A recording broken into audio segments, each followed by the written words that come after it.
안녕하세요. TQQQ 연구소입니다. 2024년 어느 날 일론 머스크가 팟캐스트에 출연해서 한 문장을 던집니다. 미국은 1000% 파산합니다. 1000%요. 수사적 표현이에요. 한국어로 무조건 정도의 뜻이에요. 근데 그가 뒤에 붙인 문장이 더 중요합니다. AI와 로봇이 우리를 구해주지 않으면 이 말이요. 그냥 일론이 또 허풍 떤다고 넘어갈 말이 아닙니다. 왜냐하면 그가 동시에 3천억 달러를 걸고 있거든요. XAI, 테슬라, 옵티머스, 뉴럴링크. 그의 자산 대부분이 이 문장 하나에 맞춰 재배치됐어요. 오늘 이야기는 이겁니다. 세계에서 가장 돈 많은 남자가 미국이 파산한다고 했는데 정말 그럴까요? 그리고 그가 내놓은 해법, AI와 로봇. 이건 구원이 될까요? 아니면 또 하나의 헛된 약속이 될까요? 처음부터 풀어보겠습니다. 먼저 머스크가 왜 이 말을 했는지 그 배경의 숫자부터 봐야 합니다. 2026년 3월 4일 기준 미국의 총 국가부채 38조 8,600억 달러, 한화 약 5경 5천조 원. 제가 숫자 헷갈릴까봐 다시 말씀드려요. 5만 5천조가 아니라 5경 5천조예요. 1년에 늘어나는 속도가요. 2조 2,500억 달러. 하루에 80억 달러씩 빚이 늘어요. 1시간에 3억 3천만 달러. 이 영상을 시청하시는 동안에도 미국 정부 부채는 수백만 달러씩 불어나고 있어요. 여기까지는 다들 아는 얘기죠. 근데 진짜 무서운 건 이거예요. 2026년 한 해 미국 정부가 이자로만 내는 돈 1조 달러입니다. 한화 약 1,400조. 국방비보다 많아요. 메디케어와 맞먹어요. 모든 연방 교육 예산을 다 합친 것의 20배예요. 이자만 1조 달러를 내고 있어요.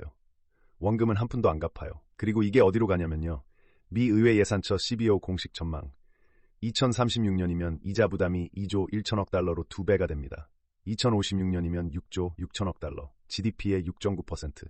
역사적으로 GDP 대비 이자 부담이 7%를 넘긴 선진국 중에서 화폐가 무너지지 않은 곳은 하나도 없었어요. 한 곳도요. 이걸 머스크가 본 겁니다. 그리고 1000% 파산이라고 했어요. 자, 머스크의 논리 순서를 따라가 보겠습니다. 첫 번째, 부채는 줄일 수 없다. 머스크가 이걸 실험했어요. 2025년 1월.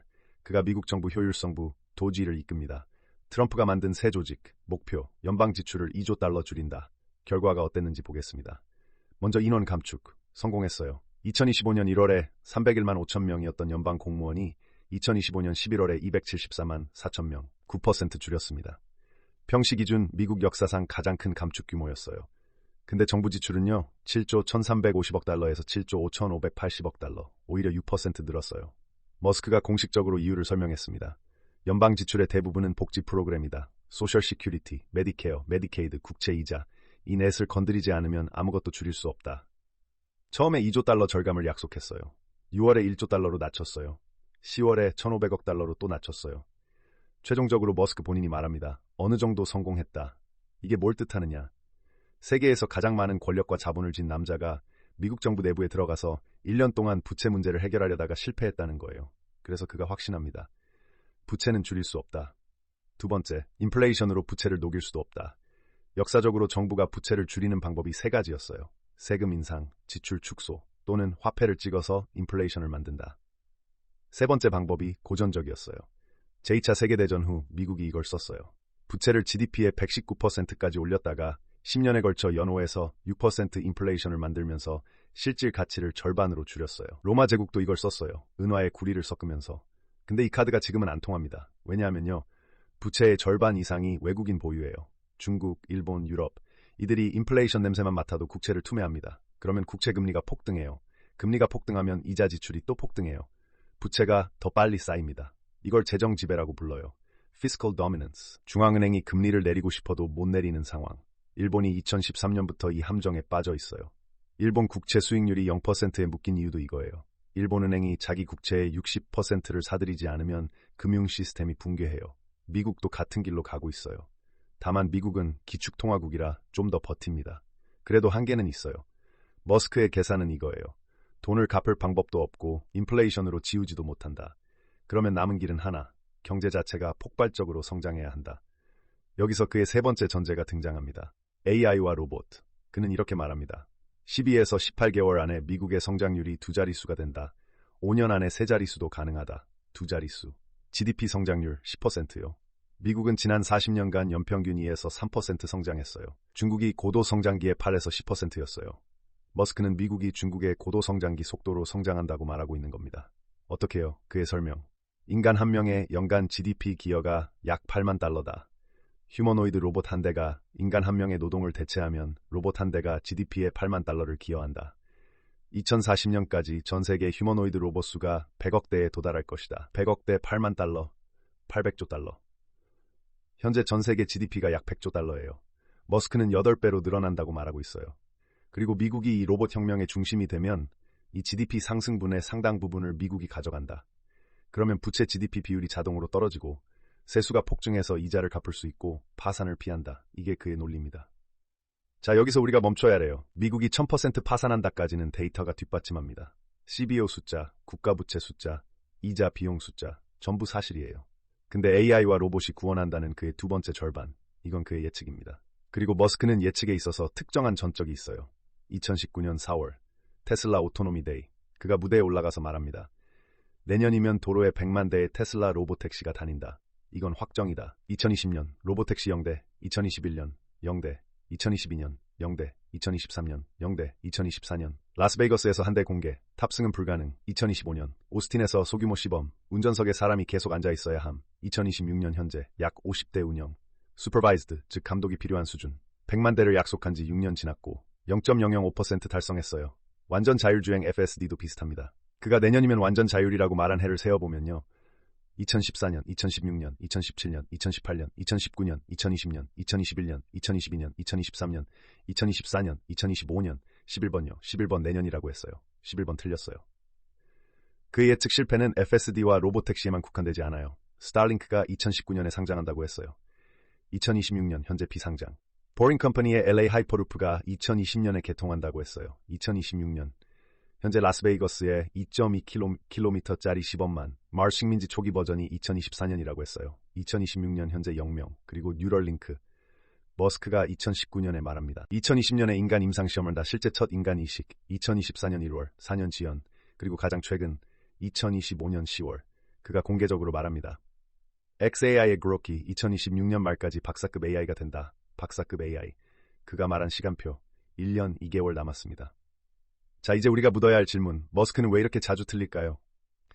그를 연구한 학자들이 공통적으로 지적하는 게 있어요. 그는 엔지니어링 가능성과 시장 현실을 구분하지 않아요. 기술적으로 가능한 것과 실제로 그 시점에 상용화 가능한 것. 이 둘의 간극을 그는 몇 년 단위로 과소평가해요. 2019년에 로봇택시를 약속했을 때 그는 테슬라의 뉴럴넷이 1년 내에 인간 수준 주행을 할 수 있다고 믿었어요. 기술적으로 가능했을지도 몰라요. 근데 규제가 있어요. 보험이 있어요. 도시 인프라가 있어요. 책임법이 있어요. 사회 수용성이 있어요. 이 모든 비엔지니어링 장벽들을 그는 쉽게 건너뛸 수 있다고 가정해요. 현실에서 이 장벽들은 10년 단위로 움직여요. 기술이 아니라 사회 전체가 움직여야 하거든요. 그래서 그의 기술적 비전은 종종 맞아요. 근데 그의 시간표는 거의 항상 틀려요. 1000% 파산 논리로 돌아가면요. 데이터로 본 미국 부채 위기는 진짜예요. CBO가 2036년까지 이자 2조 달러를 경고한 건 허세가 아니에요. 2036년은 10년 남았습니다. 10년이면 시장이 반응할 수 있는 시간이에요.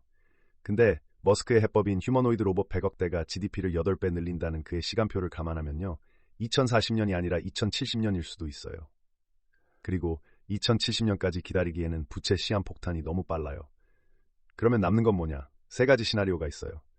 첫 번째, 머스크가 맞는 쪽. AI와 로봇이 예상보다 빠르게 왜 갑자기 도래해서 10년 안에 미국 GDP를 2배로 만든다. 그러면 부채 문제가 자연 해소. 주식은 역사적 랠리. 매그7, 특히 NVDA, TSLA 재평가.